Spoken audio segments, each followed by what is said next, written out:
আবু সালেহ জঙ্গি নদীর কিনারায় বসা,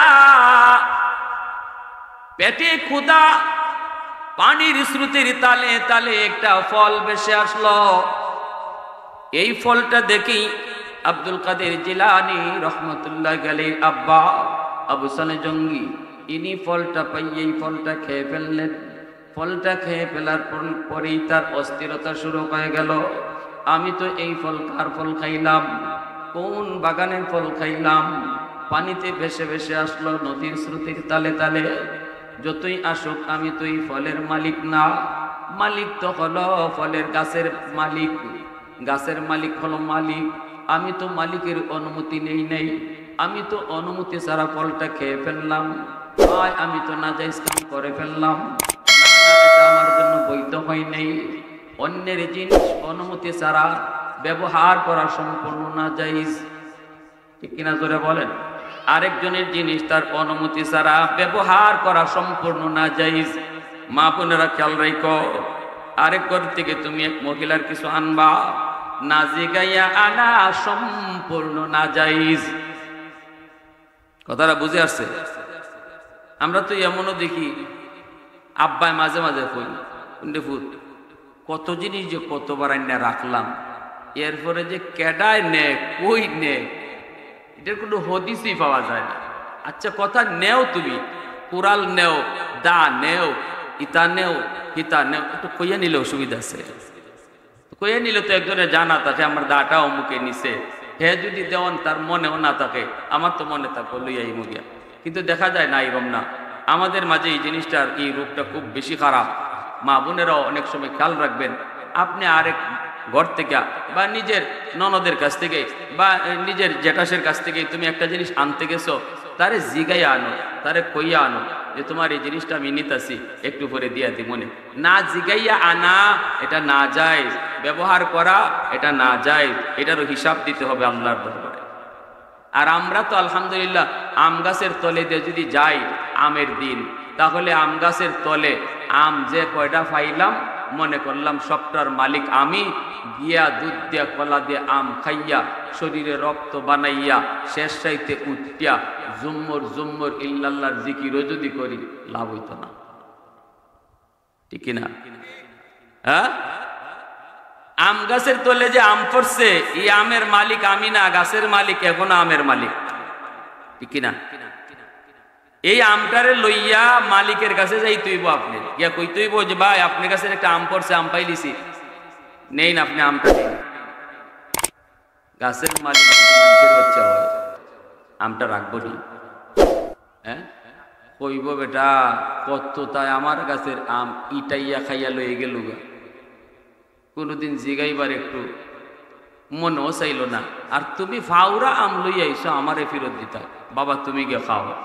এইবার আমটা লইয়া ইয়া আপনি খান, খাইয়া রক্ত বানান, হালাল রক্ত হবে, ঠিক কিনা? ধরে 100 হালাল। আর আমরা দেশে আরেকটা আমল আছে, তাল গাছ থেকে তাল ফললে তালের মালিক আর থাকে না, গাছের মালিক আর তালের মালিক থাকে না। ইতাফত তো কই পাইছিল? হ্যাঁ, এই সমস্ত মাসলা কই পাইছেন যে তাল গাছ থেকে তাল ফললে গাছের মালিক আর তালের মালিক থাকে না? এগুলা মিশা কথা। কোন গাছের মালিক কখনো তার মালিকানা যায় না গাছ থেকে ফললো। অতএব এই যুবকরা এখানে যারা আসো, কিতা খবর? তুফানের দিন আইলে পরে দল বান্ধিলাম মেয়ে জায়গা মানুষের গাছের আমান ভাল লাগে। হ্যাঁ বাপরে বাপ, একটু খালি বাতাস যদি আইছে এই দেখো কি পরিমাণ মানুষ যে গাছের তলে দেখা যায়। এগুলা ঠিক না, মনে রাখবা নিজের গাছের তলে নিজে দাঁড়াও, আরেকজনের গাছের তলে যাইও না। যদি যাও আর ফাও আমটা লইয়া বেটার মালিকের বাড়ি যাইও, দেলাই হ্যাঁ যদি নেগা নেগা মালিকের বাড়িতে নিয়ে আমটা দেওয়ার পরে যদি মালিকের নেগা নেগা হে সাইসলিয়া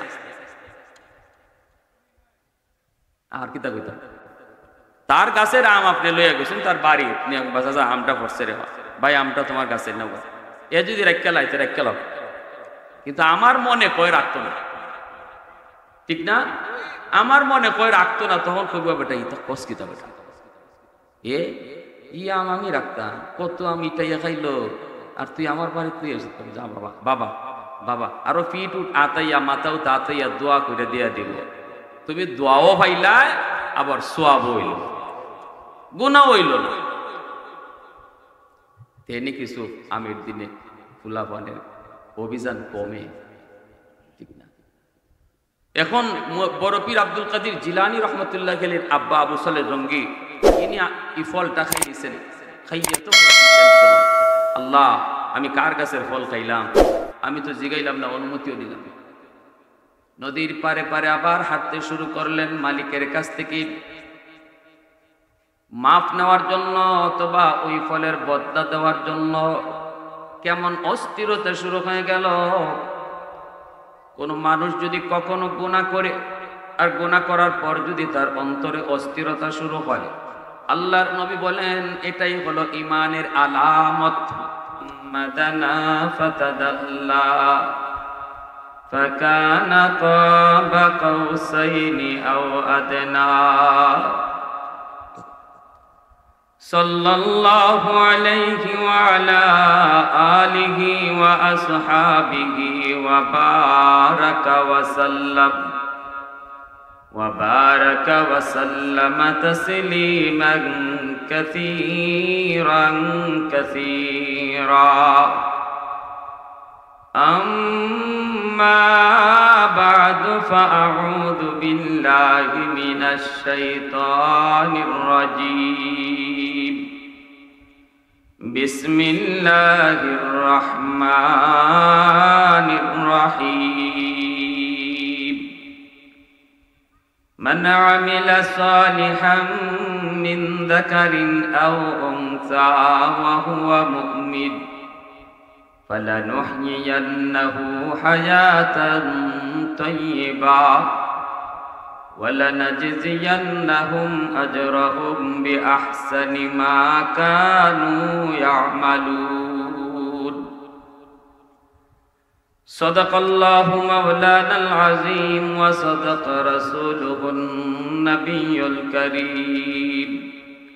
اللهم صل على محمد وعلى آل محمد كما صليت على إبراهيم وعلى آل إبراهيم إنك حميد مجيد.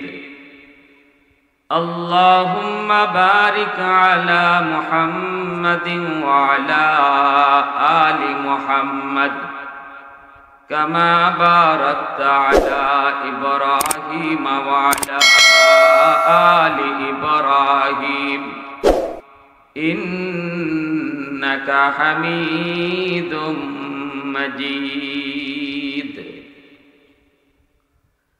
उल्फत में तेरी वैसी ने दंदान को तोरा,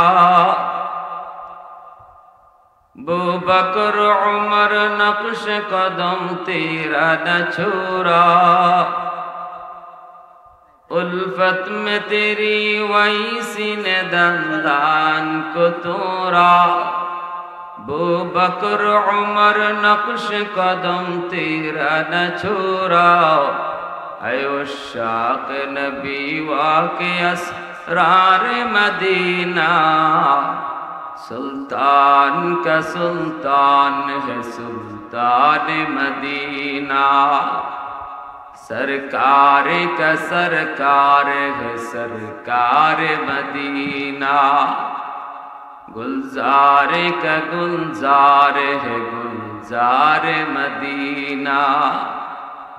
अल्लाह ने मक्का ही में एक काबा बनाया, इस काबा का काबा तेरे मरकद को बनाया. अल्लाह ने मक्का ही में एक काबा बनाया, इस काबा का काबा तेरे मरकद को बनाया. ऐसा लम्हा जी चले जा राह मदीना, सुल्तान का सुल्तान है सुल्तान मदीना. सरकार का सरकार है सरकार मदीना. गुलजार का गुलजार है गुलजार मदीना। मोहब्बतेर साथे जबान खुले अल्प समय जिकिर करी ला इलाहा इल्लाल्लाह ला इलाहा इल्लाल्लाह ला इलाहा इल्लाल्लाह ला इलाहा इल्लाल्लाह ला इलाहा इल्लाल्लाह ला इलाहा इल्लाल्लाह ला इलाहा इल्लाल्लाह ला इलाहा इल्लाल्लाह। ये जिक्र खुदा दिल में सदा रहने दिया कर, ये जिक्र खुदा दिल में सदा रहने दिया कर, और नक्श खुदा दिल में जमा रहने दिया कर। मुर्शिद की नजर गज़ बसर से न होती है, क्या खुश नजरी खुश नजरी खुश नजरी है, क्या खुश नजरी खुश नजरी खुश नजरी है। दिल तूर के दिल जोरी दिया सबका खुदा से, क्या दिल शिकानी दिल शिकानी दिल शिकानी है, क्या दिल शिकानी दिल शिकानी दिल शिकानी है। ला इलाहा इल्लल्लाह ला इलाहा इल्लल्लाह ला इलाहा इल्लल्लाह ला इलाहा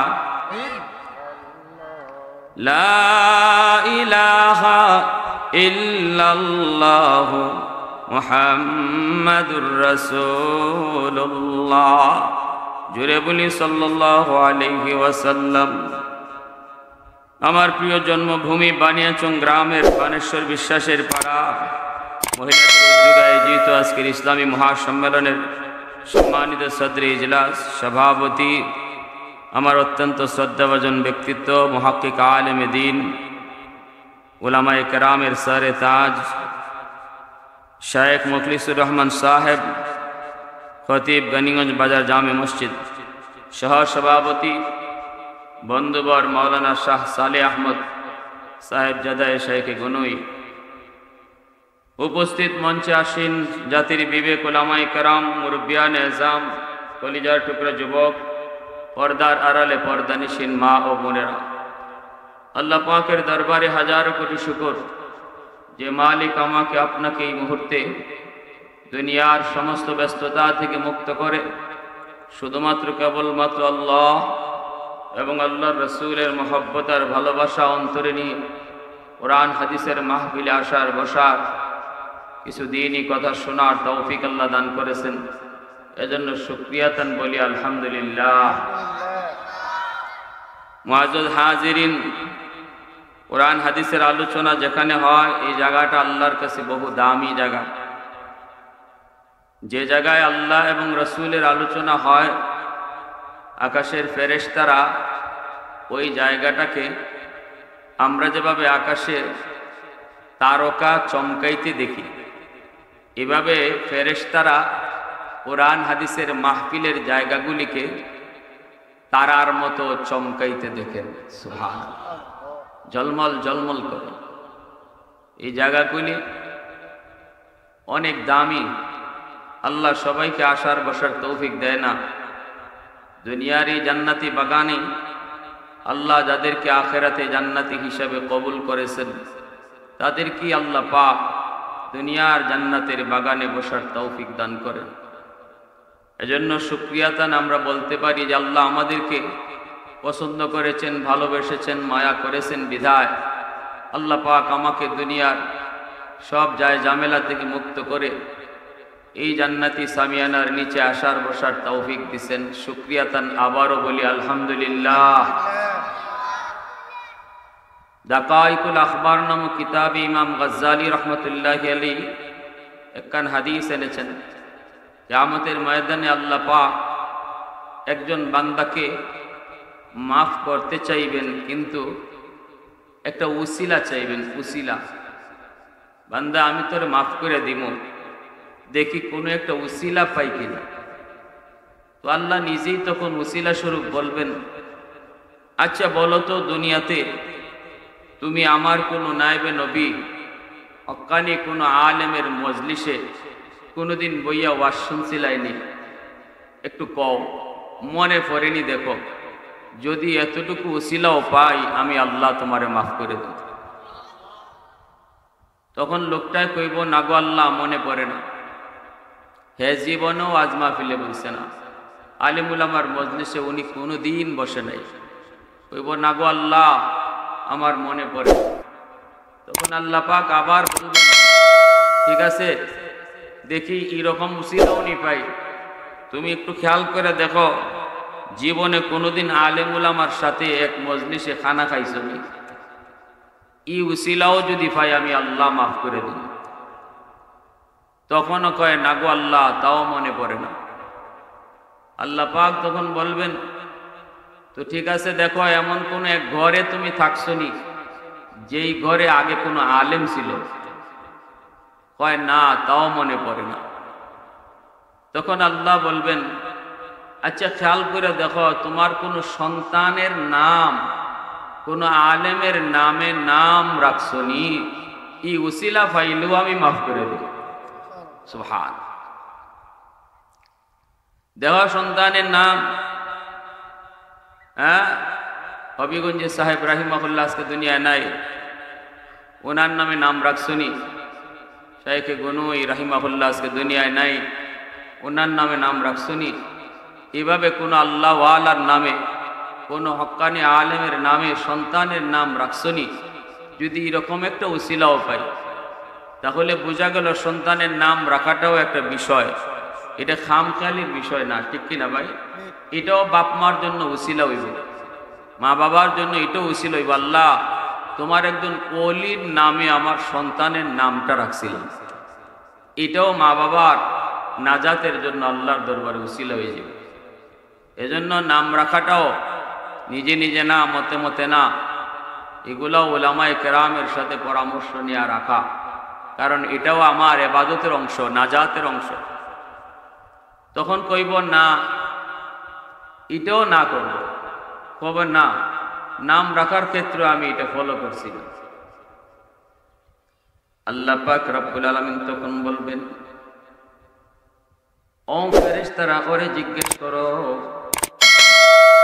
দুনিয়াতে এমন কোন বন্ধু তার ছিল কিনা যেই বন্ধু আলেম উলামাকে মহব্বত করত? সরাসরি উলামায়ে কেরামের সাথে মহব্বত তার প্রমাণিত হয় নাই।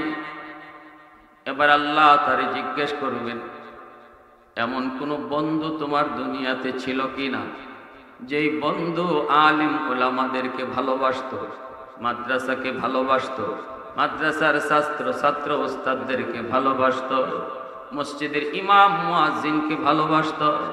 এমন কোন বন্ধু তোমার দুনিয়াতে ছিল কিনা? যেমন আপনাদের এলাকায় মাদ্রাসা আসেনি না নাই? কি নাম? হ্যাঁ, আনোয়ারুল কোরআন। এলাকার জন্য রহমত। যে এলাকায় যে মাদ্রাসা, এই মাদ্রাসা হইল ওই এলাকার জন্য আল্লাহর পক্ষ থেকে রহমত। মাদ্রাসা রহমত টেনে আনে চুম্বকের মতো, কারণ এই মাদ্রাসায় আল্লাহর কালাম পড়ানো হয়। সমাজের যে মানুষগুলা মাদ্রাসার দিকে মুয়াফিক হয়, সমাজের মানুষ যদি মাদ্রাসারে টিকায় রাখার জন্য মনে প্রাণে চায়, তখন আল্লাহ ওই গোটা সমাজটারে রহমতের চাদর দিয়ে ঢেকে রাখে। আযাব গজব থেকে আল্লাহ এই সমাজকে হেফাজত করেন। যদি সমাজের মানুষ মাদ্রাসাকে দিল থেকে ভালোবাসে, আল্লাহ ওই সমাজকে গজব থেকে, আযাব থেকে হেফাজত করেন। মাদ্রাসাকে কেন ভালোবাসি প্রশ্ন করলেই বলবে যে এখানে আমার আল্লাহর কালাম পড়ানো হয়, এজন্য ভালোবাসি। ঠিক না? মাদ্রাসাকে কেন ভালোবাসি? এখানে আমার রসুলের আদর্শ শেখানো হয়, এজন্য ভালোবাসি। তো আল্লাহ পাক বলবেন তোমার এমন কোনো বন্ধু আসেনি যে বন্ধু ওই রকম, যেমন আনোয়ারুল কোরআন মাদ্রাসা, ওই মাদ্রাসায় আসা যাওয়া করত, ছাত্রদেরকে ভালোবাসতো, উস্তাদদেরকে মায়া করত, মসজিদে যাইতো, ইমাম মুয়াজ্জিনকে ভালো পাইতো। তুমি তো যাইতাই না, ঠিক আছে, কিন্তু এরকম কোন বন্ধু তোমার ছিল নি বলো? তখন কইবা আল্লাহ মনে পড়ছে দুনিয়াতে আমার একজন বন্ধু আছিল, আমার ওই বন্ধু নাম হইল অমুক, মনে করেন যে কোনো একটা নাম কইল আব্দুর রহিম, আব্দুল করিম, আমার দোস্ত, সে প্রায়ই মাদ্রাসায় আসা যাওয়া করত, আলেমুল আমাদের বিভিন্ন কারগুজারি আমার শোনাইতো, ইমাম মুয়াজ্জিনের কথা এসে বলতো, সে সময় কাটাইতো আলেমুল আমার সাথে, আমি কাটাইতাম না, তবে আমি তার কাছ থেকে শুনতাম, তার সাথে আমি সময় কাটাইতাম। আল্লাহ বলবেন ফেরেশতারা আমার বান্দারে এতটুকুর উসিলায় আমি আল্লাহ মাফ করে দিই। সুবহানাল্লাহি ওয়া বিহামদিহি সুবহানাল্লাহিল আযীম। তাহলে বলুন, ওয়াজ মাহফিলে বসা আলেমুল আমার কথা শোনার দ্বারা লাভ আছে না? আসরের মাঠে আল্লাহ ৯৯ ভাগ দয়া আর মায়া কুদরতি কলিজায় লইয়া আল্লাহ বইয়া থাকবো, দেখি আমার বান্দারে কোন একটা উসিলায় মাফ করা যায়। কত কত বান্দাকে আল্লাহ ছোটখাটো উসিলার দ্বারা আসরের মাঠে মাফ করে দিবে, কারণ আল্লাহর কুদরতি কলিজায় তখন ৯৯ ভাগ দয়া আর মায়া থাকবে। আজকের বসাটাও তো উসিলা হইতে পারে, ঠিক না?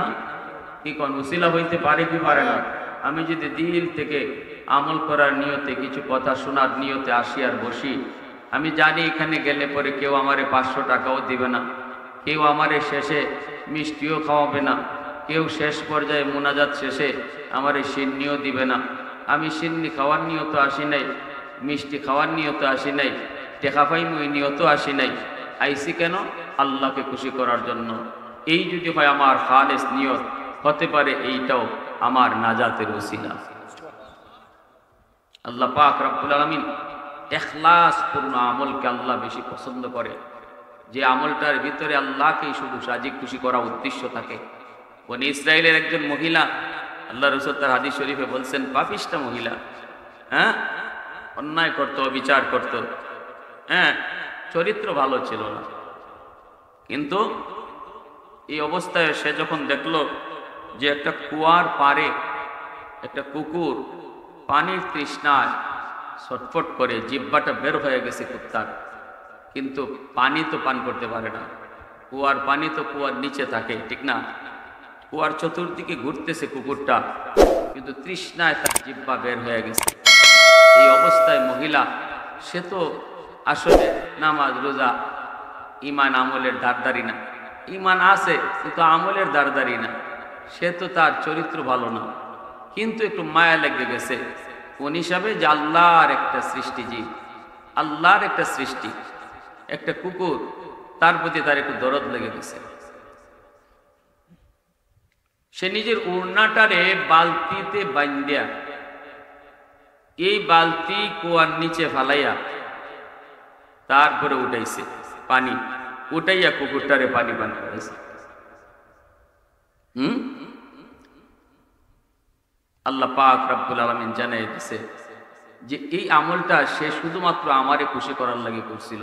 এখানে যে পানি পান করাইছে কুকুরে, এর বিনিময়ে তারে কেউ টাকা পয়সা দিছে, বা নাকি এর কোনো উদ্দেশ্য আছিল যে আমি কুকুরে কুয়ার থেকে পানি পান করানোর পরে আমি একটা ফল পাইব, অমুকে আমারে 500 টাকা দিব, বা অমুকে আমারে বাহবা দিব, বা আমারে পরে চেয়ারম্যান বানাইব, নাইলে পরে আমারে মেম্বার বানাইব, এমন কোনো উদ্দেশ্যই ছিল না। শুধুমাত্র এইটুকু দয়া যে কুকুরের প্রতি করছে, শুধু কারে দেখানোর জন্য? আল্লাহরে। আল্লাহ খুশি হয়ে গেছে, তার জিন্দেগির সব গুনাহ আল্লাহ মাফ করে দিয়েছে, সব গুনাহ মাফ করে দিয়েছে।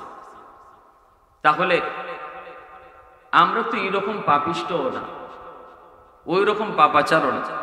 আমরা যদি এখানে একটু আসি শুধু আল্লাহকে খুশি করার নিয়তে, আল্লাহ পাক খুশি হয়ে আমার এই বসাকেও নাজাতের উসিলা বানিয়ে দিতে পারে। মান আমিলা সালিহাম মিন যাকারিন আও উনসা ওয়া হুয়া মুমিন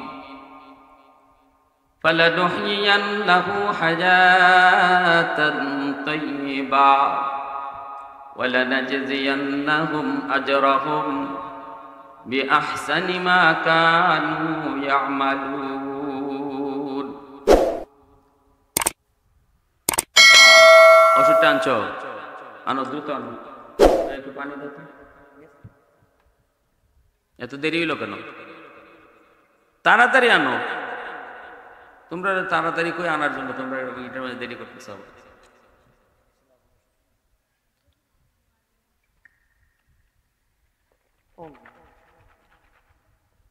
জিকির করি, লা ইলাহা ইল্লাল্লাহ,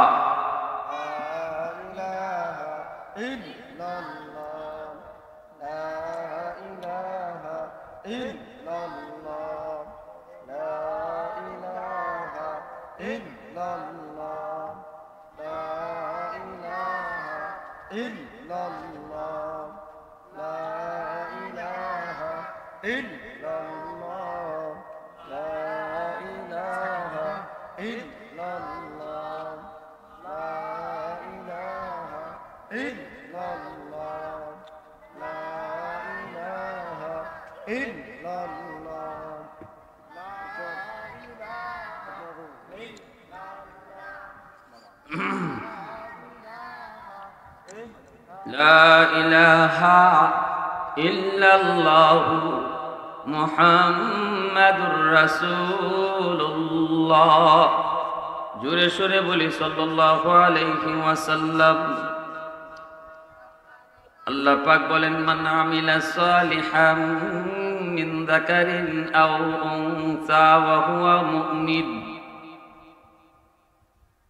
চাই তুমি নারী হও, চাই তুমি পুরুষ হও, যদি তোমার কাছে দুইটা শর্ত পাওয়া যায়, আল্লাহ পাক তোমাকে দুইটা পুরস্কার দেওয়ার ওয়াদা করেছেন। এই আয়াতের ভিতরে দুইটা শর্ত সাপেক্ষে দুইটা পুরস্কারের ওয়াদা করেছেন কে? আল্লাহ পাক। ওয়াদা করেছেন কে? একটু জোরে আওয়াজ দিয়া বলেন কে? আর একটু জোরে বলেন কে? আরো জোরে কে? আল্লাহ। ওয়াদা করেছেন আল্লাহ। দুইটা শর্ত সাপেক্ষে আল্লাহ পাক দুইটা পুরস্কারের ওয়াদা করেছেন। চাই তুমি নারী হও, চাই তুমি পুরুষ হও। এই আয়াতের ভিতরে আল্লাহ পাক পুরুষের সাথে নারীকেও সম্বোধন করেছেন।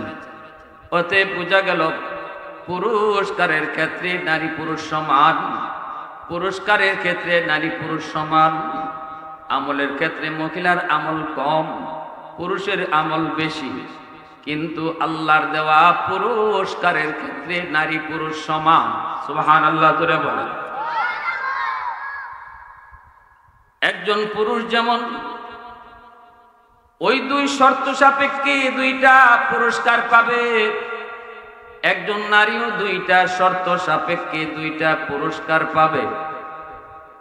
এক নাম্বার শর্ত হলো ঈমান, দুই নাম্বার শর্ত হলো নেক আমল। ঈমান যদি তোমার নির্ভেজাল হয় আর যদি সাথে নেক আমল পাওয়া যায়, তাহলে আল্লাহ পাক বলেন এক নাম্বার পুরস্কার তোমাকে আমি দুনিয়াতে নগদ দিব। নগদ পুরস্কারটার নাম হলো হায়াতান তাইয়্যিবা, পবিত্র জীবন, সুন্দর জীবন, শান্তিময় জীবন, কানাআতের জীবন, অল্পে তুষ্টির জীবন। তোমার দুনিয়ার জীবনও আমি আল্লাহ সুখ শান্তি দান করব, এটা নগদ পুরস্কার। আর যেই পুরস্কারটা আল্লাহ বাকিতে দিবেন সেটা হলো মৃত্যুর পর জান্নাত, আল্লাহ তারে মালিক বানায় দিবেন। অতএব আমাদের জানা প্রয়োজন শর্তগুলা কি কি, একটু সংক্ষিপ্ত আকারে বোঝাও প্রয়োজন। শর্ত এক নম্বরে ঈমান। ঈমান তো আল্লাহ আমাদেরকে জন্মসূত্রে দিয়া দিছেন। মুসলমানের ঘরে জন্ম নেওয়ার কারণে আমরা মুমিন, মুসলমানের ঘরে জন্ম নেওয়ার কারণে আমরা মুসলমান, ঠিক না? এটা আমাদের কামাই করার বিষয় না, কামাইও করতে হয় নাই। শুধুমাত্র দ্বিতীয় শর্তটা নেক আমল। ওই নেক আমলটা আমাদের কামাই করা প্রয়োজন। নেক আমল বলতে কি বোঝায়? নেক আমল বলতে আল্লাহ পাকের বিধিবিধান মানা, নিষিদ্ধ কাম থেকে নিজের বিরত রাখা, এর নাম হলো নেক আমল। এর নাম আদেশ মানা আর নিষেধ থেকে দূরে থাকা, ঠিক কিনা? শুধু নামাজের ভিতরেই নেক আমল সীমাবদ্ধ নয়, শুধু রোজার ভিতরেই ইবাদত আর বন্দেগী সীমাবদ্ধ নয়, ঘরের ভিতরেও আমাদের নেক আমল করার সুযোগ রয়েছে, সমাজের মধ্যে নেক আমলের সুযোগ রয়েছে, চাকরির টেবিলে বসেও নেক আমলের সুযোগ রয়েছে, হাওরে বন্দরে থাইকেও নেক আমল করার সুযোগ আসেনি না নাই? একজন আল্লাহর বান্দা ফজরের নামাজ পড়া হাওরে বন্দরে গেল, হাওরে কাম করলো, মিথ্যা কথা বলল না, আরেকজনের জমির পানিও আনলো না, ক্ষেতের আইলো কাটলো না, কাম কাজ করলো, নিয়ত করলো মালিক জোহরের আজান হলে পরে জমির আইলেই নামাজে দাঁড়াবো। এই মানুষটা জোহরের আজান হলে পরে যখন জমির আইলেই নামাজে দাঁড়ায় যায়, আল্লাহ পাক ফেরেশতাদেরকে বলেন, ফেরেশতারা দেখো আমার বান্দা কামের ভিতরও আমার বিধান নামাজের কথা ভুলে নাই। আমি আল্লাহ তারে পেট দিয়েছি, আমি আল্লাহ তারে জীবিকার সুযোগ দিয়েছি, চাহিদা দিয়েছি। তোমরা ফেরেশতাদের পেট নাই, এজন্য তোমাদের খানার প্রয়োজন নাই, তোমাদের পানির তৃষ্ণা হয় না, ক্ষুধাও লাগে না, যার কারণে তোমরা 24 ঘন্টা আমি আল্লাহর কদমে সেজদা দাও, রুকু করো, তাসবিহ পড়ো। আমার বান্দাকে যদি আমি আল্লাহ তোমাদের মতোই বানাইতাম, তাহলে মনে হয় সেও 24 ঘন্টায় আমার বন্দেগী করত, কারণ হলো কাজের ভিতরেও আমার বন্দেগী ভুলে না। যদি কাম না থাকতো মনে হয় সেও 24 ঘন্টা জিকির করত। সুবহানাল্লাহ। অতএব তোমরা ফেরেশতারা তার আমল নামায় জমির ভিতরে যতক্ষণ কাম করলো, যতক্ষণ জমিতে কাম করলো, এই কামের টাইমটাকেও তোমরা নফল বন্দেগীর ভিতরে শামিল করে দাও, তাসবিহ তাহলিলের ভিতরে শামিল করে দাও। এজন্য একজন মানুষ যখনই আল্লাহর বিধান মাইনা দুনিয়ার কাম করবে, আমার নবীর তরিকা মতো কারো কোনো ক্ষতি করবে না, গুনার কাজেও যাবে না, ওই দুনিয়ার কামটাকে আল্লাহ পাক দুনিয়া রাখেন না, ওই দুনিয়ার কামটাকেও আল্লাহ ইবাদতে শামিল করে দেন। জোরে বলে সুবহানাল্লাহ। ফাইযা কুদিয়াতিস সালাত ফান্তাশিরু ফিল আরদ ওয়াবতাগু মিন ফাদলিল্লাহ। পবিত্র কোরআনের সূরাতুল জুমার মধ্যে আল্লাহ বলেন, আমার বিধান ফরজ হুকুম আদায় করার পর তোমরা রিজিকের তালাশে বের হও, তোমরা তোমাদের রিজিকের তালাশে বের হও। তাহলে খেতে কামারে যাওয়া আল্লাহর নির্দেশ, বাজারে দোকানদারি করা এটাও আমার আল্লাহর নির্দেশ, চাকুরি বাকুরি করা এটাও আমার আল্লাহর নির্দেশ। যদি কোনো মানুষ আল্লাহর বিধান, নামাজ, আল্লাহর বিধান, ফরজ বিধানগুলা আদায় করার পর দুনিয়ার কামে লিপ্ত হয়, সে যেন আল্লাহর আদেশ পালনে লিপ্ত হয়েছে। অতএব দোকানদারিটাও তখন ইবাদতের ভিতরে শামিল হয়ে যায়, ঠিক কিনা? কারণ আল্লাহ পাক বলেন, ওয়ামা খালাকতুল জিন্না ওয়াল ইনসা ইল্লা লিয়াবুদুন। আল্লাহ বলেন, আমি ইবাদতের জন্যই শুধু মানুষের জিনকে বানাইলাম, ইবাদতের জন্যই শুধু যদি মানুষকে বানানো হয়, তাহলে আমার ঘুম কোথায় গেল, আমার খাওয়া কই গেল, আমার দোকানদারি কই গেল, হাওরে বন্দরে কাম কাজ কই গেল? আল্লাহ তো খালি বানাইছে নামাজের লাগি, আল্লাহ খালি বানাইছে ইবাদতের লাগি। না না, আপনি বুঝতে ভুল বুঝেছেন। আল্লাহ ইবাদতের জন্য বানাইছে, খালি নামাজের জন্য বানাই নাই, ইবাদতের জন্য বানাইছে। ঘুমটারও আপনি ইবাদত বানানোর জন্য দুনিয়া পাঠাইছে, আপনার খাওয়াটাকেও ইবাদত বানানোর জন্য আল্লাহ দুনিয়ার মানুষ পাঠাইছে।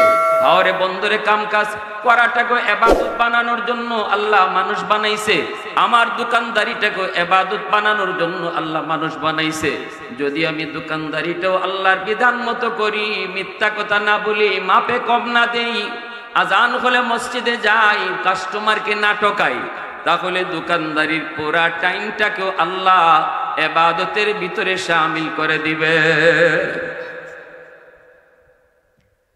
আল্লাহর কোন বান্দি ফজরের নামাজ পড়ার পর ঘরের কাম কাজে লিপ্ত হয়েছে, আল্লাহর বান্দি ঘরের কাম কাজে লিপ্ত হয়েছে ফজরের নামাজের পর, এইবার সে নাস্তা বানাইতেছে, বিবির নাস্তা বানাইতেছে, স্বামীর জন্য, বাচ্চার জন্য, ঘরের মানুষের জন্য। এরপরে রান্না বান্না করতেছে, রুটি বানাইলো, সবজি করলো, তাদের সামনে হাজির করলো। কিছুক্ষণ পরই আবার দুপুরের খানার জন্য আল্লাহর বান্দি রেডি হয়ে গেল। আবারও ঘর ঝাড়ু দেওয়া শুরু হলো, ঘর পরিষ্কার করলো, তারপরে রান্না বান্নার কাজে লিপ্ত হলো। এরপরে জোহরের আজান হলো, আল্লাহর বান্দি জোহরের নামাজটা টাইম মতো পড়ে নিল। জোহরের নামাজের পরপর আবার খানা রেডি করে ফ্যামিলির মানুষের সামনে খানা হাজির করলো। বলুন তো, এতটুকু সময়ের ভিতরে আমরা দেখলাম শুধু নামাজ পড়ছে, ইবাদত বলতে এত দূর? না না, এত দূর ইবাদত নয়। ফজরের নামাজটা পড়ার পর আর জোহরের নামাজটাও ঠিক মতো আদায় করার পর ঘরের ভিতরে পর্দা মাইনা চললো। আল্লাহকে নারাজ এমন কোনো কাম সে করে নাই, স্বামীরকে খুশি রাইকে চললো, বেপরদায় বের হলো না। আল্লাহর বান্দি জোহর পর্যন্ত শুধু নয়, এমনকি মাগরিব পর্যন্ত যতগুলা সময়, এই সময়ের ভিতরে সে যত কাম ঘরের করলো, পুরা সময়টাকে আল্লাহ পাক নফল নামাজ পড়লে পরে যেই সওয়াব হতো, ঘর ঝাড়ুর টাইমটাও তার নফল নামাজের ভিতরে শামিল হয়ে গেল। এজন্যই আল্লাহর একজন বান্দি মহিলা, পুরুষের আগে মহিলারা আল্লাহর ওলি হওয়া সহজ। একজন পুরুষ আল্লাহর ওলি হওয়া যতটা কঠিন, মহিলা আল্লাহর ওলি হওয়া ততটা সহজ। কারণ মহিলা আল্লাহর কাছে হিসাব তার বড় কম। নামাজের হিসাব দাও, রোজার হিসাব দাও, সতীত্বের হিসাব দাও, স্বামীর হুকুম মাইনা চলছো কিনা এই হিসাব দাও। কথা 4টে হইল, এর 5 নম্বর কোনো কথাই নেই। নামাজটা পড়ছো নি, রোজা রাখছো নি, স্বামীরে মানছো নি, পর্দা করছো নি, 4 কাম কইলই। মহিলা এই 4 কাম যার ঠিক আছে, দুনিয়াতে সে আল্লাহর ওলির তালিকায় নাম লেখায় নিছে। জোরে কন্যা সুবহানাল্লাহ। সে আল্লাহর ওলির তালিকায় নাম লেখায় নিছে। এই মহিলা কইবেন পুরুষের তুলনায় তার আমল তো কম। মহিলারা আমার নবীর কাছে প্রশ্ন করেছিল, নবী গো, পুরুষ তো আমাদের চেয়ে আমল বেশি করার সুযোগ পায়। যেমন পুরুষে জুম্মার নামাজ পড়ে, পুরুষে ঈদের নামাজ পড়ে, পুরুষে আবার দেখা যায় জিহাদও করে। আমরা মহিলারা জুম্মায়ও যাইতাম পারি না, আমরা ঈদের নামাজও পারি না, আমরা জিহাদও যাইতাম পারি না। তাহলে পুরুষের আমল তো আমাদের চেয়ে বেশি হয়ে গেল। আল্লাহর নবী রহমতের নবী বলেন, শোনো, তোমরা যদি ঘরের কাম ঠিক মতো আদায় করো, পর্দা রক্ষা করে চলো, স্বামীরে খুশি রেখে চলো, তাহলে স্বামী বাহিরে গিয়া যতগুলা আমল করেছে, বাহিরে গিয়া জুম্মা পড়েছে, তোমাকে আল্লাহ পাক ঘরে বসায়া জুম্মার সওয়াব দিয়ে দিবে। স্বামী ঈদের নামাজ পড়েছে, তুমি ঘর ঠিক রাখছো, আলমারআতু রাইয়াতুন আলা বাইতি যাওজিহা ওয়া ওয়ালাদিহি, মহিলা তুমি স্বামীর মালের হেফাজত করছো, স্বামীর সন্তানগুলাকে ঠিকমতো লালন পালন করেছো, তাহলে স্বামী বাহিরে গিয়ে যত আমল করেছে আল্লাহ তোমাকে ঘরে বসায়া সমান সব আমল নামা দিয়ে দিবে। ঈদের নামাজ পড়েছে স্বামী বাহিরে গিয়া, মহিলা ঘরে বসে ঈদের নামাজের সওয়াব পেয়ে যায়। পুরুষ মানুষ জিহাদ করেছে বাহিরে গিয়া, মহিলা ঘরে বসে জিহাদের সমান সওয়াব পাওয়া যায়। সুবহানাল্লাহ। কারণ মহিলাকে আল্লাহ পাক রব্বুল আলামিন স্বামীর মালামাল হেফাজত করলো কিনা এটা আল্লাহর কাছে মহিলা জিজ্ঞাসিত হবে।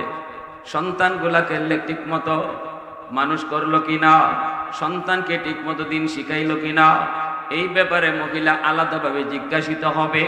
কারণ বাবার চেয়ে মাকে সন্তানরা বেশি টাইম পায়, মার কাছে সন্তানরা বেশি টাইম পায়।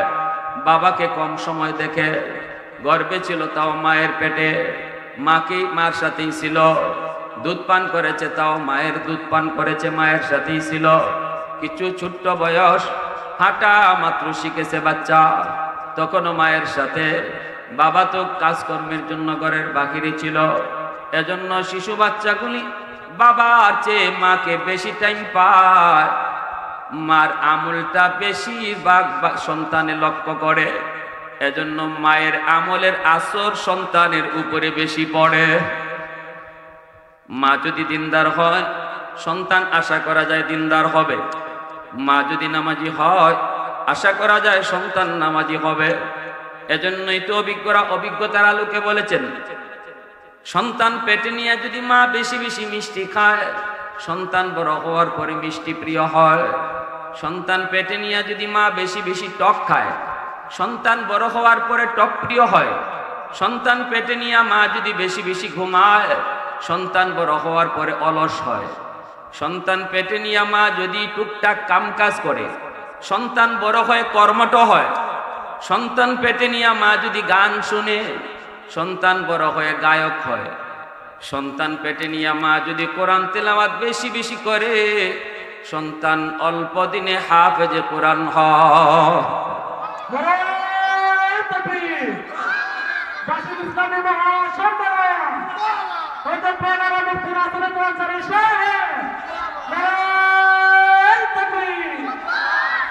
একটু আগে বসে, লা ইলাহা ইল্লাল্লাহ, জুড়ে লা ইলাহা ইল্লাল্লাহ।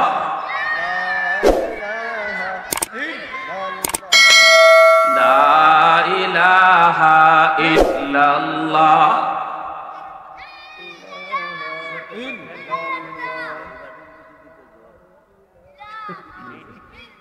লা ইলাহা ইল্লাল্লাহ, লা ইলাহা ইল্লাল্লাহ, লা ইলাহা ইল্লাল্লাহ, মুহাম্মাদুর রাসূলুল্লাহ। জোরে সুরে বলি সাল্লাল্লাহু আলাইহি ওয়াসাল্লাম। এজন্য বলতেছিলাম, মার আমলের আসর সন্তানের উপরে বাবার চেয়ে বেশি পড়ে। বাবার চেয়ে মার আসর, মার আমলের আসর সন্তানের উপরে কম পড়ে না বেশি পড়ে? এজন্যই মা বেশি দিনদার হওয়া দরকার। মার দিনদারিটা বেশি প্রয়োজন, মার দিনদারিটা বেশি প্রয়োজন। কারণ মার টাচে সন্তান বেশি টাইম থাকে, ঠিক না? বাবার চেয়ে মার টাচে বেশি টাইম থাকে, এজন্য এর আসরটাও বেশি পড়ে। মা যদি নামাজি হয়, সন্তান মাকে নামাজ পড়তে দেখে, এই নামাজের চিত্র সন্তানের দিল দেমাগের ভিতরে পড়ে। মা যদি কোরআন পড়ে, এই কোরআন পড়ার দৃশ্যটা শিশুকালে সন্তান দেখে, মরণ পর্যন্ত এই দৃশ্যটা তার চোখের মধ্যে থাকে। আমার আম্মাকে আমি কোরআন তেলাওয়াত করতে দেখছি। মা যদি পরপুরুষ দেখলে পরে আড়াল হয়ে যায়, মাথায় কাপড় দিয়ে দেয়। দেখবেন ছোট্ট মেয়েটাও, সেও শিশুকাল থেকে এটা শিখে ফেলে, ঠিক না? আমি দেখছি আমার ছোট বাচ্চাটা যদি দেখছে হঠাৎ করে আমার ছোট ভাই এই রুমে ঢুকতেছে, জর্সাবে এই রুমে ঢুকতেছে, অথচ এই রুমে তার মা আছে। আমার ছোট্ট মেয়ে বুঝে না এখনো, পর্দা কি তা কুস্তুই বুঝে। খালি যদি এরকম দেখে ঠাস করে দুই রেখা চাচ্ছ এই রুমে আম্মু আছে, পর্দা কি বুঝেই না, গিয়ে এমনি আঞ্জাদে দুই রেখে হইতেছে চাচ্ছ এই রুমে আম্মু আছে। এটা কি ওই দেখছে মারে, মারে দেখছে যে মা কোনো পরপুরুষ দেখলে পরে সাথে সাথে পর্দার জায়গা দূর দিয়া জায়গা আনলে। কোনো সময় এরকম দেখছি, আমার ফুতেও দেখছি আস্তে করে টান দিয়ে এইভাবে ঘরের পর্দাটারে, ওই যে দরজার পর্দাটারে টান মেরে এমনি পর্দার মাঝে নিয়ে আসে, দেখ খেলায়। এই কথা বুঝাইলায় যে এই ঘরে আর কেউ আয়ো না, এখানে মা আছে। তো এই জিনিসটা মা সন্তানকে শিখাবে, সন্তানকে মা শিখাবে। মা যদি এরকম পর্দা করে, তাহলে সন্তানের দিল দেমাগের ভিতরে এটা এমন ভাবে বসবে, এই পড়ালেখা করে কদ্দুর হইব, দেখকে যেটা দিলের মধ্যে বসে এটা মরণ পর্যন্ত থাকে। এজন্য ঘর হলো সন্তানের সর্বপ্রথম বিদ্যালয়, আর মা বাবা হলো সন্তানের সর্বপ্রথম উস্তাদ। ঘর হলো প্রথম বিদ্যালয়, জন্মের পরে সর্বপ্রথম বিদ্যালয় হলো, সর্বপ্রথম মাদ্রাসা হলো ঘর, আর মা বাবা হলো সর্বপ্রথম উস্তাদ। এজন্য ঘরের মধ্যে আমার পরিবেশটা দিনদারি পরিবেশ গড়ে তোলো, তাহলে সন্তানের অটো দিনদার হয়ে যাবে। আলহামদুলিল্লাহ, দিনদারি তার ভিতরে চলে আসে। এজন্যই তো বড় পীর আব্দুল কাদের জিলানী রহমাতুল্লাহ আলাইহির আব্বা আবু সালে জঙ্গি। দেখেন বড় পীর আব্দুল কাদের জিলানী এত বড় জগৎ বিখ্যাত আল্লাহর ওলি হইছেন কেমন মা কেমন বাবার ঘরে। ও আমার মা বোনেরা, খেয়াল করে শোনো, একটু দিলটা নরম করে কথাগুলি বোঝার চেষ্টা করো। নবী আসার দরজা বন্ধ, কিন্তু আব্দুল কাদের জিলানী আসার দরজা আল্লাহ বন্ধ রাখে নাই। রসুল আসা বন্ধ, কিন্তু মঈনুদ্দিন চিশতির মতো আল্লাহর ওলি দুনিয়ায় আসার দরজা বন্ধ হয় নাই। নবী আসার দরজা বন্ধ, শাইখে গুনুই রাহিমাহুল্লাহর মতো ওলি আল্লাহ এখনো দুনিয়া আসার দরজা আল্লাহ বন্ধ করে নাই। আল্লাহর ওলি শাইখে গুনুই রাহিমাহুল্লাহর মার মতো একজন মা হও, জিলানীর মার মতো একজন মা হও, চিশতির মার মতো একজন মা হও। এখনো আল্লাহ তোমার গর্ভ থেকে মঈনুদ্দিন চিশতি আল্লাহ জন্ম দিবে। আবু সালে জঙ্গি নদীর কিনারায় বসা, পেটে ক্ষুধা, পানির স্রোতের তালে তালে একটা ফল ভেসে আসলো। এই ফলটা দেখেই আব্দুল কাদের জিলানী রহমতুল্লাহ আলাইহির আব্বা আবু সালে জঙ্গি ইনি ফলটা পাইয়ে এই ফলটা খেয়ে ফেললেন। ফলটা খেয়ে ফেলার পরেই তার অস্থিরতা শুরু হয়ে গেল। আমি তো এই ফল কার ফল খাইলাম, কোন বাগানের ফল খাইলাম? পানিতে ভেসে ভেসে আসলো নদীর স্রোতের তালে তালে। যতই আসুক আমি তো এই ফলের মালিক না, মালিক তো হলো ফলের গাছের মালিক, গাছের মালিক হলো মালিক। আমি তো মালিকের অনুমতি নেই নাই, আমি তো অনুমতি ছাড়া ফলটা খেয়ে ফেললাম। হায়, আমি তো নাজায়েজ কাম করে ফেললাম। না না, এটা আমার জন্য বৈধ হয় নাই। অন্যের জিনিস অনুমতি ছাড়া ব্যবহার করা সম্পূর্ণ নাজায়েজ, ঠিক কিনা জোরে বলেন? আরেকজনের জিনিস তার অনুমতি ছাড়া ব্যবহার করা সম্পূর্ণ নাজায়েজ। মা বোনেরা খেয়াল রাখো, আরেক ঘর থেকে তুমি এক মহিলার কিছু আনবা, না জিগাইয়া আনা সম্পূর্ণ নাজায়েজ। কথাটা বুঝে আসছে? আমরা তো এমনও দেখি, আব্বায় মাঝে মাঝে কই ফুট কত জিনিস যে কতবার আইনা রাখলাম, এরপরে যে কেডায় নে কই নে, এটার কোনো হদিসই পাওয়া যায় না। আচ্ছা কথা নেও, তুমি কুড়াল নেও, দা নেও, ইতা নেও, হিতা নেও, একটু কইয়া নিলে অসুবিধা আছে। কইয়া নিলে তো একজনের জানা থাকে আমার দাটা অমুকে নিছে, হে যদি দেওয়ান তার মনেও না থাকে, আমার তো মনে থাকো লইয়াই মুগিয়া। কিন্তু দেখা যায় না এরকম না। আমাদের মাঝে এই জিনিসটার এই রূপটা খুব বেশি খারাপ। মা বোনেরাও অনেক সময় খেয়াল রাখবেন, আপনি আরেক ঘর থেকে বা নিজের ননদের কাছ থেকে বা নিজের জেঠাশের কাছ থেকে তুমি একটা জিনিস আনতে গেছো, তারে জিগাইয়া আনো, তারে কইয়া আনো যে তোমার এই জিনিসটা আমি নিতাছি, একটু পরে দিয়া দি। মনে না জিগাইয়া আনা এটা না যায়, ব্যবহার করা এটা না যায়, এটারও হিসাব দিতে হবে আল্লাহর দরবারে। আর আমরা তো আলহামদুলিল্লাহ আম গাছের তলে দিয়ে যদি যাই আমের দিন, তাহলে আম গাছের তলে আম যে কয়টা পাইলাম মনে করলাম সবটার মালিক আমি, গিয়া দুধ দিয়া কলা দিয়ে আম খাইয়া শরীরে রক্ত বানাইয়া শেষ চাইতে উঠিয়া জুম্মর জুম্মর ইল্লাল্লাহর জিকিরও যদি করি লাভ হইত না, ঠিক না? হ্যাঁ, আম গাছের তলে যে আম পড়ছে এই আমের মালিক আমি না, গাছের মালিক এখনো আমের মালিক, ঠিক না? এই আমটারে লইয়া মালিকের কাছে যাই তুইব, আপনি গিয়া কই তুইব যে ভাই আপনার কাছে একটা আম পড়ছে, আম পাইলিছি, নেই না আপনি আমটা নেই। গাছের মালিক যদি মানুষের বাচ্চা হয় আমটা রাখবো নি? হ্যাঁ, কইব বেটা কত তাই আমার গাছের আম ইটাইয়া খাইয়া লইয়া গেল, জিগাইবার একটু মনেও চাইল না। আর তুমি ফাউরা আম লইয়া আইসো আমারে ফেরত দিতা, বাবা তুমি গিয়ে খাও। এইবার আমটা লইয়া ইয়া আপনি খান, খাইয়া রক্ত বানান, হালাল রক্ত হবে, ঠিক কিনা? 100 হালাল। আর আমরা দেশে আরেকটা আমল আছে, তাল গাছ থেকে তাল ফললে তালের মালিক আর থাকে না, গাছের মালিক আর তালের মালিক থাকে না। ইতা ফত কই পাইছিল? হ্যাঁ, এই সমস্ত মাসলা কই পাইছেন যে তাল গাছ থেকে তাল ফললে গাছের মালিক আর তালের মালিক থাকে না? এগুলা মিশা কথা। কোন গাছের মালিক কখনো তার মালিকানা যায় না গাছ থেকে ফললো। অতএব এই যুবকরা এখানে যারা আসো, কিতা খবর?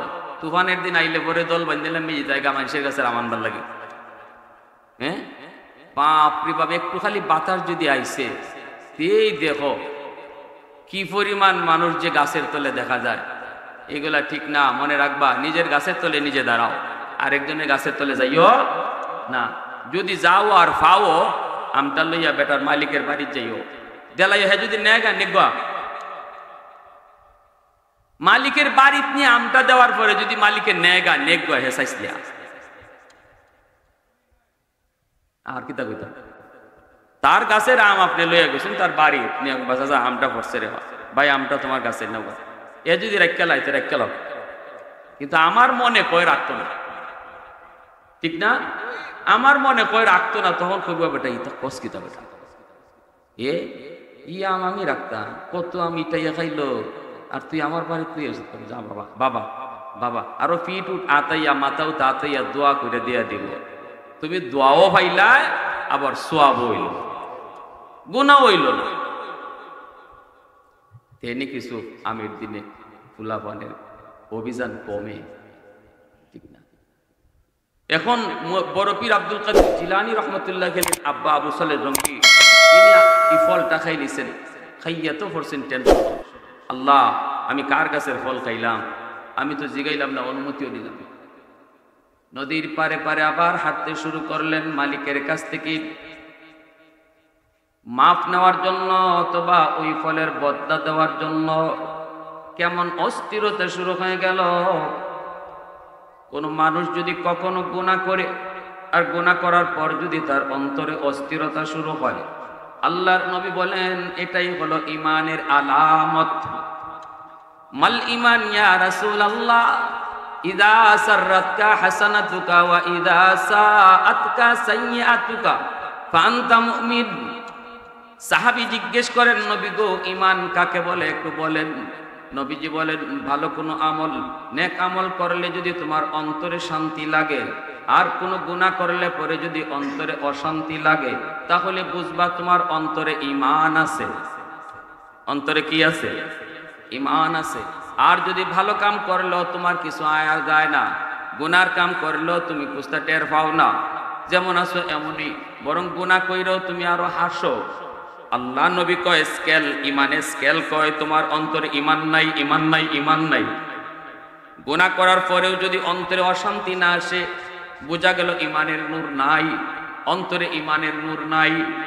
এজন্য বড় পীর আব্দুল কাদের জিলানী রহমাতুল্লাহ আলাইহির আব্বা আবু সালেহ জঙ্গি যখন তিনি দেখলেন অন্তরের ভিতরে অশান্তি শুরু হয়ে গেছে, কারণ এই ফলের মালিক ইনি নন, ফলের মালিক হলো ওই বাগানের মালিক।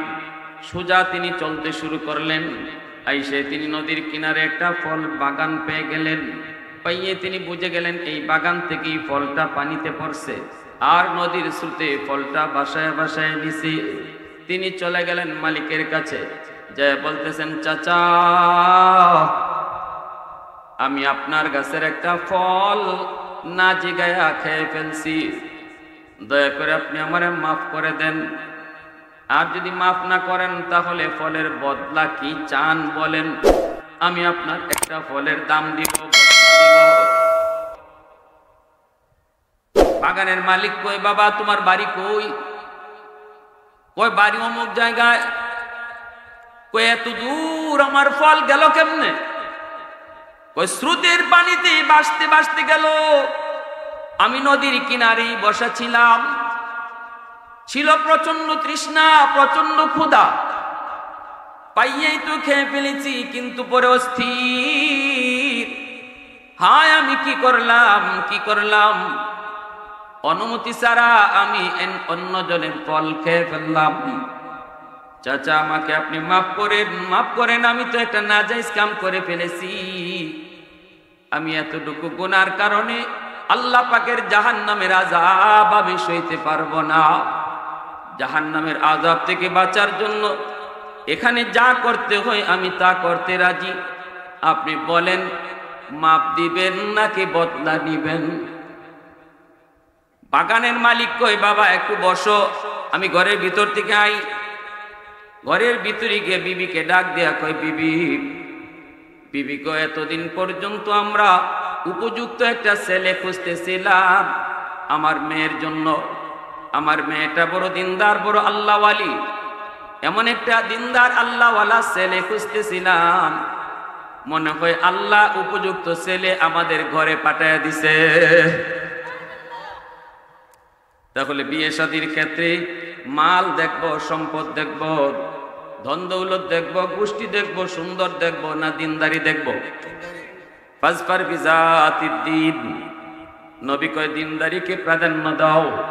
সুন্দর যদি পাও তাহলে প্লাস, বংশ যদি পাও তাহলে প্লাস, ধন দৌলত যদি পাও তাহলে প্লাস। কিন্তু দিনদারি নাই শুধু সুন্দর লাভ নাই, দিনদারি নাই শুধু বংশ লাভ নাই, দিনদারি নাই শুধু সম্পদ কোনো লাভ নাই, ঠিক কিনা? এর ভিতরে কোনো বরকত নাই। যুবকরা যদি নিয়ত করে লাও যে দিনদারি সারা, পর্দানিসীন সারা, আল্লাহ বিরু সারা বিয়া করতাম না। আর যুবকরা বাপ মায়ও যদি নিয়ত করেন তাহলে মেয়ের মা বাপ যারা আছে এরা মেয়ের বুরকা ঢুকাইতে বাধ্য। আপনি তো আপনার পুতের লাগে বিয়া করাইছেন, বিয়া দিব কার কাছে? কিন্তু আমরা ছেলের বাবা যারা আছি আমরা যদি নিয়ত করি না না মোটরসাইকেল না হইলে হইতো না, আমার পুত্রী বিদেশে টেকা যদি বিদেশ না পাঠায় তাইলে হইতো না, এই নিয়ত যদি করি তাহলে তো মেয়ের মা বাপও এইভাবেই চলবো, মেয়েরও এইভাবেই চালাইব। পর্দার দরকার নাই, মোটরসাইকেল দিয়া দিব, পুলারে বিদেশ পাঠাই দিব। এই অবস্থা যদি হয় তাহলে মেয়েরা কোনোদিন পর্দা ঢুকবে না। আমরা একটু চেঞ্জ হই, যারা ছেলের বাপ মা আছে আমরা একটু নিয়ত করি না ছেলে বিয়া করাইমো, যৌতুক নিমো। মাতুন্য গেছে কিন্তু আপনারা হাওয়া কন্যা নাও কন্যা এটা ডর লাগিয়েছি কি আপনারা? কি বুঝলে ওয়াজ বইয়াতে এবার আমরা কি কইতে চাল্লাই জানে। হ্যাঁ, যৌতুক নিমো ও তো কয় না পিছে জোয়া নহল তো কয় না, বুড়ারা কই লাগতো, এরা তো টাইম গেছে গে, আমরা টাইম সামনে রয়েছে, কই আবার কোন বিপদ করি। যৌতুক নেওয়া হালাল না হারাম? আরো জোরে কও, হালাল না হারাম? কবে হুজুর আমি তো নেই না,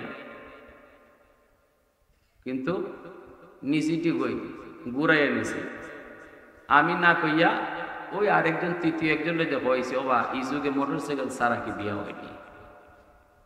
বেটার ফুলার বাফে নাও কইছে ওই না, এরা কইতো কেমনে সম্মানী মানুষ, কিন্তু একটা সাইকেল সাইকেল না দিলে বা একটা ফ্রিজ ফ্রুজ না দিলে এই যুগে একবারে সাদা মাটা বিয়া হয়নি।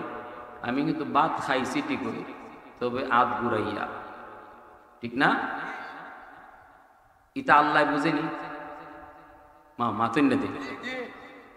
আমি যে অত সুন্দর গুড়াইয়া গে খাইছি এটা কেউ দেখছে না, দেখছে কেনা?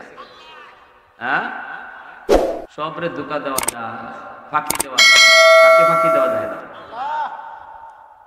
পাইতেছেন আপনারা? নিজের এলাকার মানুষ তো, এই জন্য ওয়াজ কোনো ওই রকম। আমি আপনার সাথে গপ করতেছি আর আজকে শরীরটাও একটু অনেকটা ক্লান্ত, অসুস্থ দেখছেন না, ওখানে ওষুধ খাইছেন, এজন্য একটু নিজের মতো করে কথা কইতেছি, কষ্ট পান না তো?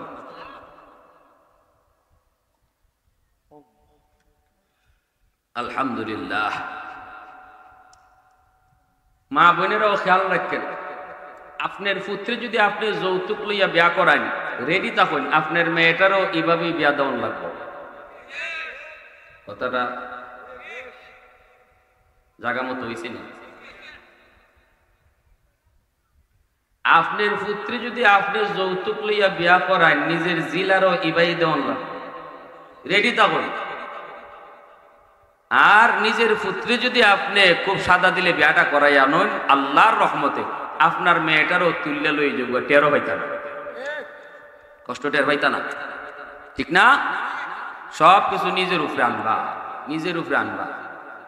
নিজের ফুতের বউটা গড় আইছে, ফুতের বউটারে ফুতের বউ মনে না কইরা যদি নিজের মেয়ে মনে করইন, আপনার মেয়েটারও যেখানে বিয়া দিবা এখানেও ফুতের বউ মনে করতো না, নিজের ফুরিই ভাববো। আমি যা করবো তা পাইমু, আমি যা করবো তা পাইমু। আল্লাহ পাক এভাবেই রাখছে, দুনিয়ারে মেনটেন করে রাখছে।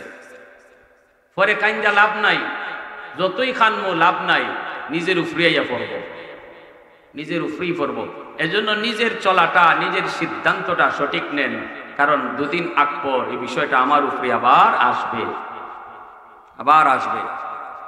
আমার এখনো মনে পড়ে, আমি খাতিয়া মাদ্রাসায় যখন পড়তাম তখন যে ঘরে লজিং আসলাম, তো লজিংয়ের তো খুব মায়া করতো, সবাই মায়া করতো। সবাই তো আর লজিং হুজু মেসাব ডাকতো না, কেউ এই বাইকনা ডাকতো, কেউ নাতি ডাকতো, এরকম ভাবে সবাই মায়া করতো খুব বেশি।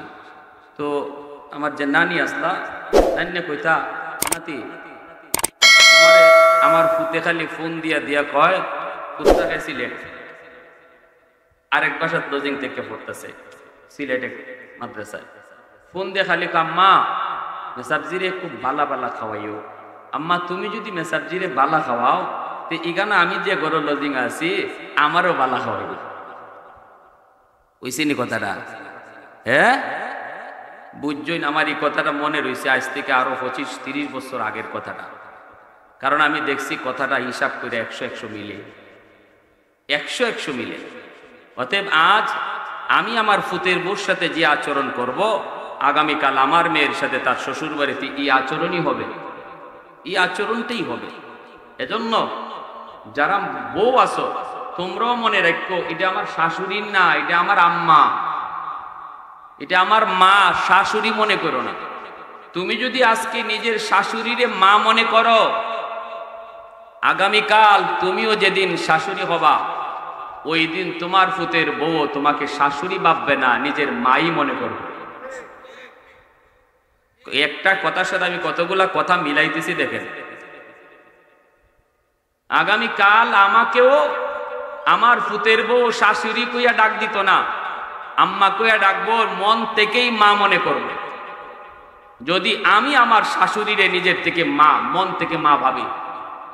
যদি কোনো ঘরের মধ্যে ফুতের বউ আর শাশুড়ির মাঝে এই ধরনের সম্পর্ক তৈরি হয়ে যায় যে শাশুড়ি মনে করে এটা আমার ফুতের বউ না, আমার জি, আর বউয়ে মনে করে এটা আমার শাশুড়ি না, এটা আমার আম্মা, তাহলে এই ঘরে কোনোদিন অশান্তি আসে।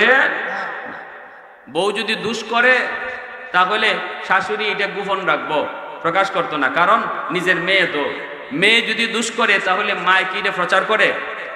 মেয়ে একটা দুষ করলে পরে মা এটা আরো গোপন রাখে, গোপন রেখে শিখাইয়া দেয় মারে ইবাই না ইবাই। আর যদি ফুতের বউ মনে করে তাহলে এই দুষ্টার আরো বড় করে তুলব, ঠিক কিনা? ফুত আইলে পরে ফুতের কাছে কইব, অমুক আইলে অমুকে দেখছো কর্তিক আইছে, কিজাত মা আর কিজাত বাপ যে ইটাও শিখাইছে না। এই কথাটা যদি বউরে শুনাইয়া কয় তাইলে নয়া বউর খলিজাত গে লাগবো না? যে কিজাত মা বাপ আইলো, মা বাপ কেমন বাপ মা হইলো তারা, যে জিটারে এইগুলো শিখাইলো না। আপনি কি দা, আপনি তুই মা, আপনি শিখাই দিলেন, ঠিক কিনা? আপনি তো মা, এখানে তো সে তার নিজের মা লইয়া আইছে না, আপনি এখন মা। অতএব ভুল হইছে, আপনি মা হিসেবে তারে শিখাইয়া দেবেন, আপনি শিখাইয়া দেবেন। আর বউ যারা আছো শাশুড়ির মনে কইরো এটা আমার আম্মা, ওইটা শুধু আম্মা না, যে স্বামী তুমি পাইছো, যে স্বামীর ভালোবাসায় তুমি শিখতে হইছো, এই স্বামীটা এই মহিলার গর্ভ থেকে আসছে। অতএব স্বামীরে ভালোবাসবা আর স্বামীর মারে দূরে রাখবা, এটা আল্লাহ বরদাস্ত করবে। কপালও কিন্তু দুদিন পরে তোমার কপালও এমনই আসতেছে, ঠিক কিনা রে ভাই? সংক্ষেপে বলে ফেললাম কথাগুলা। আব্দুল কাদের জিলানী রহমতুল্লাহ আলাইহির আব্বা তিনি যখন গেছেন মালিককে গিয়ে কইছেন, মালিকে গিয়া বউরে পরামর্শ করছে, ওই ছেলে তো ফাই নিছি উপযুক্ত, আমার মেয়েটাও তো এরকম দিনদার, এমন ছেলে ফাই কই, কত মানুষে কত ফল ইটাইয়া উঠে খাইয়া লইয়া গেল গা, গাছও উঠে চুরি করে খাইয়া গেল গা, কোনোদিন জিগাইবার একটু মন চাইল না। আর এই কেমন ফুলা, হ্যাঁ, অত দূর একটা ফল গেছে বাইশা নদীর পানিতে, এই ফলের আমার খবরই নাই, আমি জানি না আমার ফলের খবর। এই ফল খাইয়া আইসে মাফলিত, এই ছেলেরে কি করা যায় না, হাত ছাড়া করা যায় না, এটারে আটকানি লাগবো। আইয়ে কইতেছে বাবা মাপ দিতাম না, বদলা দেওয়ান লাগবো। কিতা কয় বদলা দেওয়ান লাগবে। কয় কেমনে বদলা? কয় আমার ফল দেও, ফল যেটা খাইছো এটা বাইর করো। পেটের ভিতরে ফল কি বাইর করা সম্ভব? আল্লাহর বান্দা তখন বলে চাচা যান, এটা তো সম্ভব নয়, বদলা আপনি কি চান আপনি বলেন। কয় তাহলে বদলাই যদি তোমার দিতে হয়, বদলা হিসাবে আমি তোমার কাছে দাবি করব আমার মেয়েটাকে তোমার বিয়ে করতে হবে। আবু সালে জঙ্গি কয় আমি রাজি। কয় রাজি হইবা পরে আগে বুঝো, আমার মেয়ে কিন্তু খুব কালো, তো কালো জমের কালো, সুন্দরের লেশ মাত্র নাই। আবু সালে জঙ্গি কয় আমি তাতেও রাজি, কারণ দুনিয়ার হায়াতের জীবন কদিন, পরকালের জাহান্নামের শাস্তি আমি ভোগ করতে পারবো না। কয় তাও যদি মানো তাহলে আরো রইছে। কয় কি? কয় আরো সমস্যা আছে। কয় কি সমস্যা? কয় চোখ দুইটা অন্ধ, চোখে দেখে না। আপনি রে কিরম কইলে বিয়া করবেন না? কইবেন মাফ লইবার লাগাই কি তার ঠেকাত পড়ছি না, তা দিলে দিও না দিলে না, তোমার মাফের লাগাই বই দিছি। আল্লাহর সামনে বুঝা পর ওই বলে। এইবার আবু সালে জঙ্গি কয় অন্ধ যদি হয় তবু আমি রাজি। সুবহানাল্লাহ জোরে কর। 60-70 বছরে হায়াতের জীবন হয়তো কোনো না কোনো একভাবে শেষ হয়ে যাবে, কোনো না কোনো ভাবে কেটে যাবে, মরতে তো হবেই। অনন্তকাল কেউ তো দুনিয়ায় আসি নাই, আজ নয় কাল, এখন নয় তখন আমাকে যেতেই হবে। অতএব না দুনিয়ার এই হায়াতের অল্প হায়াতের জীবনে আমার এত সুখের প্রয়োজন নাই। একটা ফল না জিগাইয়া না অনুমতি না নিয়ে খাওয়ার কারণে একদিনও যদি জাহান্নামের আগুনে জ্বলতে হয়, আমি আবু সালে জঙ্গি তাতে রাজি না। প্রয়োজনে দুনিয়ার 70 বছরের হায়াতের জীবন একজন অন্ধ মহিলাকে নিয়ে কাটায় দিব, তবু একদিনও জাহান্নামের আগুনে জ্বলতে রাজি না। বাগানের মালিক কই যুবক এখানেই শেষ নয়, আরো সমস্যা আছে। বলে কি? কয় কথা কইতে পারে না বুবা। জঙ্গি কয় তাতেও রাজি। কয় আর কয় আরো সমস্যা আছে। বলে কি? কয় পানায় আতুর। আবু সালে জঙ্গি কয় তাতেও আমি রাজি। এইবার বাগানের মালিক কয় ঠিক আছে, এত কিছুতেও যদি তুমি রাজি থাকো তাহলে তোমাকে আমি মাপ দিয়ে দিলাম। যাও বাবা বিয়ের আসরে ঢুকো। বিয়ে হয়ে গেল, তাকে ঢুকানো হলো বাসর ঘরে। বাসর ঘরে ঢুকে তিনি দৌড় দিয়ে আবার বের হয়ে আসলেন। ঘটনা কি? তিনি বাসর ঘরে ঢুকছেন, ঢুকে তো তিনি দেখবেন কালো জমের কালো একজন মেয়ে বাসর ঘরে বসা। তিনি তো এমনটাই ভাবতেছেন, কিন্তু ঢুকেই দেখেন এত সুন্দর, এত রূপ, এত রূপ, পুরা ঘরটা তার রূপের আলোতে ঝলমল করে। তিনি তো চাকাইলেন, তাকায় দেখবেন হয়তো তার চোখ নাই, কিন্তু তাকায় দেখেন ডাগর ডাগর চোখ দিয়ে তার দিকে তাকায় রয়েছে। তিনি তো জানেন তার বউ কথা বলতে পারে না বুবা, কিন্তু তিনি ঢুকতেই বউ কয় আসসালামু আলাইকুম ওয়া রাহমাতুল্লাহ। দৌড় দিয়া বের হয়ে আসলেন, আয়া বলতেছেন বাবা হয়তো আমি ভুল করেছি, নয়তো আপনারা ভুল করেছেন। এখানে কার কাছে আমারে পাঠাইলেন? আমি ভুলে হয়তো কারো ঘরে ঢুকে পড়ছি, আর নতুবা আপনারা ভুল করে কাউকে বসায় রাখছেন। আবু সালে জঙ্গির শ্বশুর কয় কি তোমার কি হয়েছে একটু খুলে বলো। তিনি বলতেছেন, বাবা আপনি বললেন সে কালো, আমি ডুইকে দেখি পূর্ণিমার মতো, চাঁদের মতো সুন্দরী। আপনি বলছেন তার চোখ নাই, আমি দেখলাম বড় বড় চোখ দিয়ে আমার দিকে তাকালো। আপনি বলছেন কথা বলতে পারে না, আমি দেখলাম ঘরে ডুইকে সে আমারে সালাম দিল। অতএব সে আমার বউ হতেই পারে না, হতেই পারে না। আমি হয়তো ভুল করেছি, নয়তো আপনারা ভুল করেছেন। তখনই শ্বশুর কয়, না বাজান, আমরাও ভুল করি নাই, তুমিও ভুল করো নাই। যারে তুমি দেখছো সেই হলো তোমার হালাল বৈধ স্ত্রী, তার সাথেই তোমার বিবাহ হয়েছে। কয় তাহলে আপনি যে বললেন চোখ নাই, অন্ধ? কয় কারণ হলো আমার মেয়েটা জীবনে কোনো দিন বেগানা পুরুষ এই চোখ দিয়া দেখে না। আপনি বলেছেন কথা বলতে পারে না, কয় কারণ হলো এই মুখ দিয়ে আমার মেয়েটা বেগানা পুরুষের সাথে কোনোদিন কথা বলে নাই। আপনি বলেছেন পায়ে হাঁটতে পারে না, কয় কারণ আমার মেয়েটা কোনোদিন উপযুক্ত হওয়ার পর পর্দার বাহিরে কোনোদিন পা দেয় নাই, এজন্য বলছি পা দিয়ে হাঁটতে পারে না। ভাইরা বন্ধুরা, এই হলো আব্দুল কাদের জিলানীর মার কথা, এই হলো আব্দুল কাদের জিলানীর বাবার কথা। বাবার ইতিহাস, মায়ের ইতিহাস বললাম। বাবা কেমন বাবা? ওই যেই বাবার অন্তরে আল্লাহর এমন ভয়, এমন ভয়, একটা ফলের দাবি মুক্ত হওয়ার জন্য যাই না সই না অন্ধ বোবা আতুর একজন মহিলাকে বিবাহ করতেও রাজি।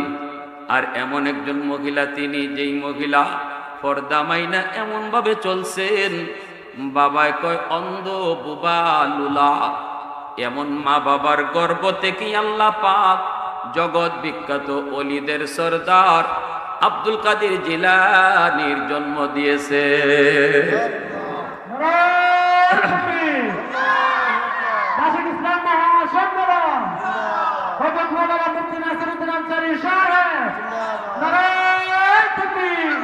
वहदत की हिफाजत नहीं बेकुव्वत बाजू, वहदत की हिफाजत नहीं बेकुव्वत बाजू, आती नहीं कुछ काम हक़ल खुदा दाद, आती नहीं कुछ काम हक़ल खुदा दाद। ऐ मर्द खुदा तुझको कुव्वत नहीं हासिल, जा बैठ किसी गार में अल्लाह को कर याद, जा बैठ किसी गार में अल्लाह को कर याद। ये सच ही कि बातिल की तरफ दारे नहीं हम, गद्दार न समझो गम गद्दार नहीं हम, गद्दार न समझो गम गद्दार नहीं हम। फूलों की तरह नरम मिजाज अपना है नजर, हम तीरी नहीं नेज़ब तलवार नहीं हम तीरी नहीं नेज़ब तलवार नहीं हम। मुसलमाনের আওয়াজে বলেন আল্লাহু আকবার, আরো জোরে আল্লাহু আকবার। এজন্য আমার ভাইরা বন্ধুরা বলতেছিলাম, আল্লাহ পাক রব্বুল আলামিন কয় বান্দা তুমি চাই নারী হও, চাই তুমি পুরুষ হও, যদি তোমার মধ্যে নেক আমল থাকে, তোমার মধ্যে যদি আমি আল্লাহকে খুশি করার নিয়ত থাকে, খাইতে বসলেও যদি আমাকে খুশি করার চিন্তা থাকে, ঘুমাইতে গেলেও যদি আমি কেমনে খুশি হই সেইভাবে ঘুমাও, ব্যবসা করতে গেলেও যদি আমি কেমনে খুশি হই সেভাবে ব্যবসা করো, সর্বহালতে যদি আমাকে খুশি করার ফিকির নিয়ে চলো, তোমার গোটা টাইম, তোমার গোটা জিন্দিগি আমি আল্লাহ তখন বন্দিগি বানিয়ে দিব। তখন তোমার জন্য দুনিয়াতে একটা পুরস্কার, দুনিয়ার পুরস্কারটা হলো নগদ শান্তি।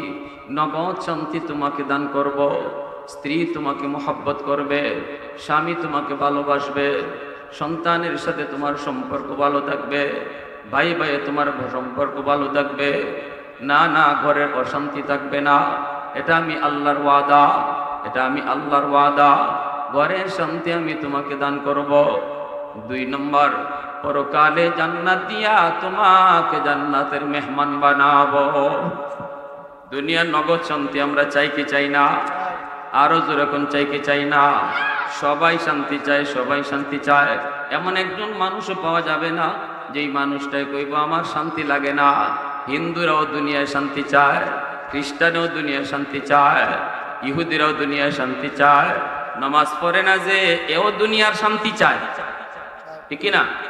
দুনিয়ার শান্তি সবাই চায়, কিন্তু আমরা কোন পথে শান্তি এটা জানি না। ঢাকার রাস্তা হলো ডান দিকে, ঢাকার গাড়ি হলো ডান দিকে। আমি সিলেটের গাড়িতে উল্টা গেলাম, নিয়ত আমার ঢাকা যাওয়া। জিন্দিগিতে কোনোদিন ঢাকা যাওয়া হইবনি। যদি একজনে গিয়া কয় ভাই কই যাইবা, কয় ঢাকা, কয় গাড়ি সিলেটের, নামও নেমে ঢাকার গাড়িতে উঠো, কয় না গাড়ি বদলাইতাম না। তোতে গাড়ি না বদলাইলে ঢাকা যাইবা কেমনে? কয় নিয়ত আমার ঢাকা, গাড়ি বদলাইমু না, সিট পাইছি তো পাইছি, নামবো না। এ সারা জীবন যদি সিটে বইসেও থাকে, জীবনে কোনোদিন ঢাকা যাওয়া হইবনি। এমনি ভাবে আমার আপনার প্রত্যেকে শান্তি চাই, নিয়ত আমার শান্তি, কিন্তু অশান্তির গাড়িতে ওইটা বসা, ঠিক না? নিয়ত আমার শান্তির ঠিকানায় যাওয়া, কিন্তু গাড়ি লইছে অশান্তির। উলামায়ে কেরাম তোমাকে বুঝায়, গাড়ি থেকে নামো, ভুল গাড়িতে উঠছো, এটা শান্তির গাড়ি না। কয় না নামতাম না, গাড়ি বইছি তো বইছি, নিয়ত আমার শান্তির ঠিকানা, গাড়ি আমার অশান্তির গাড়ি, নামতে রাজি না, আলেমুল আমার কথা শুনতে রাজি না। ওই মানুষটাও জীবনে কোনোদিন শান্তি পাবে না, ঠিক কিনা? জোরে বলেন, কোনোদিন শান্তি পাবে না। আমরা তো আপনাদের কাছে শুধু আইসে কিছু কথা কইয়া যাই। উলামায়ে কেরামের দায়িত্ব হলো শোনায় যাওয়া, মানাইয়া দেওয়া আমাদের দায়িত্ব নয়। আমাদের দায়িত্ব হলো শোনায় যাওয়া। মানবে কি মানবে না, কে মানবে কে মানবে না, এটা ফয়সালা হবে কার সাথে? একটু জোরে বলেন, কার সাথে? ওয়ামা আলাইনা ইল্লাল বালাগ। আমাদের কাম হলো পৌঁছাইয়া দেওয়া। নবীর কাম আসিল পৌঁছাইয়া দেওয়া।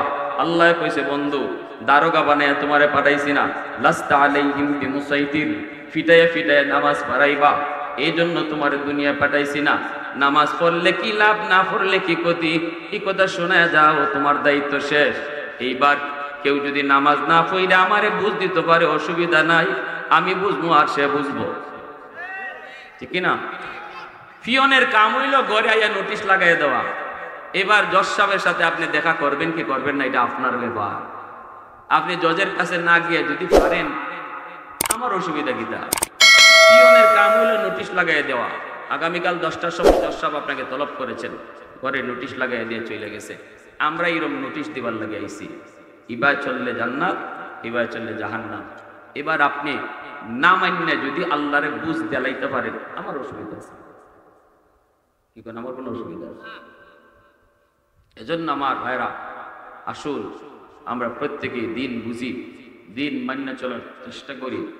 আর বিশেষ করে মা বোনেরা আজকে যারা আয়োজন করেছে, মা বোনেরা যারা আয়োজন করেছে, তাদের প্রত্যেককে অনুরোধ করব, আল্লাহ পাক তাদেরকে যেন পর্দার ভিতরে তাকিয়া স্বামীর আনুগত্য কইরা সন্তানগুলাকে দিনের পথে চালাইবার তৌফিক দেন।